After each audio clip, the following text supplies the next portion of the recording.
All right, folks, it's Friday morning, one trading day left before a nice 3-day holiday weekend. It's time to get after it. But before we do, 1997, Jane's Addiction placed a Hammerstein Ballroom on a cold Halloween night.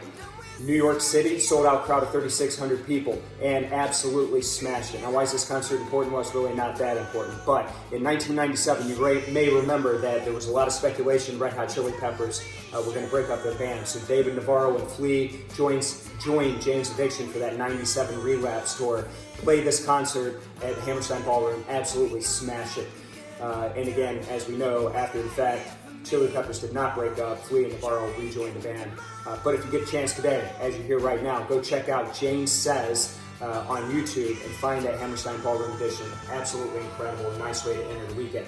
Again, why is it important? Well, it's really not that important. But Jane Says we've got a little bit of tension on our hand right now between China and the U.S., and that is important, and it's putting some pressure on the market. You look overseas, China comes out, says that they're going to put some legal pressure on Hong Kong, which has the Hang Seng down about 6% overnight, and that puts pressure on some of the other markets as a result. Now, again, there's speculation that the U.S. may come out today and impose some sanctions, which is some potential headline risk, and that's putting a little bit of pressure on these U.S. markets ahead of the open. Right now, down only about 0.5%, so not a lot to write home about, but something to be aware of. Also in China, come out last night and say that they're not going to numerically forecast GDP for the remainder of the year.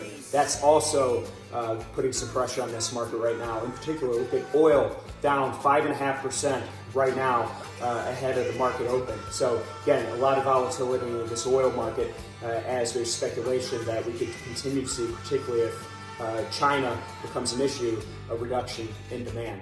Currencies strengthen the dollar right now. You look at that British pound down below 1.22 this morning, so some interesting moves there.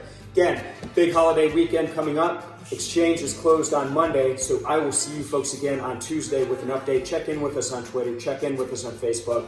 Hope everybody has a great weekend. Stay safe, stay healthy. Get out there, enjoy some time with the family, and you should download that Jane Says song. Pretty cool. Take care, folks.